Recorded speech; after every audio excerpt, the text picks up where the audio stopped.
Hey, welcome to Graphic Policy Television, GPTV. I'm right in my hands is Coffee Moon, Volume 4. It's by Mochito Bota.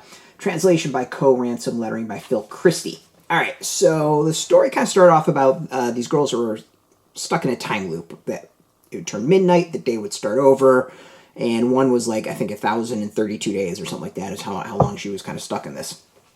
They eventually broke out of that, and then we learned that there's a whole bunch of other people who have superpowers as well. Somehow this manga has turned into like heroes. It's a little weird. There's kind of a good group, there's a bad group. To get your powers unlocked, there's like a double of you that can control them, and it's odd. It's really, really odd. So what started off was like this really interesting, almost like Dark City-ish story has turned into Dark City meets Heroes. And it's not quite working for me.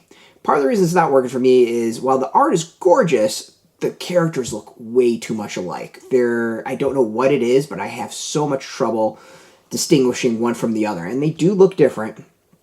Most of them. There's a couple that look very similar. But for some reason I have just a lot of problem following who's who and who does what and who, like, it's weird like that. I think part of the issue also is that there's such a gap in between volumes that, you know, you just kind of fall off and forget exactly what's going on. So I loved the first, two volumes. The third and now the fourth, it's starting to kind of fall off for me. Still, the art is gorgeous. The art for this is fantastic. I'm not going to knock it all. Like, this is, I think, visually one of the best looking manga out there currently. I think. I just really, really like the look of it. But, like, the story it feels like it's gotten a little convoluted, a little complicated, and kind of away from its first interesting premise, which was just the stuck in this time loop, how do you get out of it? So somewhere went from, like, Groundhog Day to Heroes, and, I don't know, it's not for me. Or, like, starting to not be for me. Like, I'm still intrigued by a lot of it, and I think maybe as, like, an anime, I might like it a little bit more.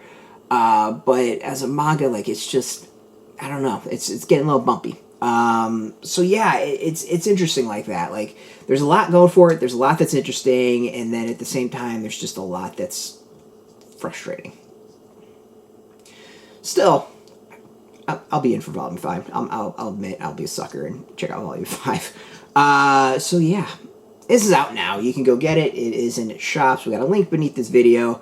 Put in your zip code. It'll tell the shops near you. No shop, no problem. We have some links where you can purchase your own. There'll be affiliate links, so you do get a small percentage by doing that. You help support our site. Speaking of support, I want to thank Yen Press for hooking us up with this review copy, and of course, thank you for watching.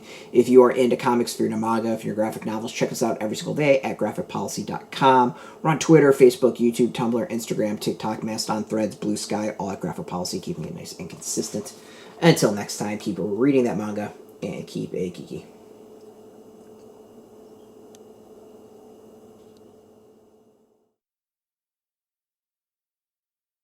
Hey, thanks for watching the previous video from Graphic Policy Television. Just by watching, you help support our site. Thank you so much. Now, if you're watching these videos, you probably care about geeky things like movies, television, comic books, toys, games, video games, you name it. You can go and subscribe right now to our YouTube channel to stay in touch and catch all the new videos, or check out our website at graphicpolicy.com. There's a nice link on this end of the video. But as always, thank you for watching. Keep on rocking and keep it geeky.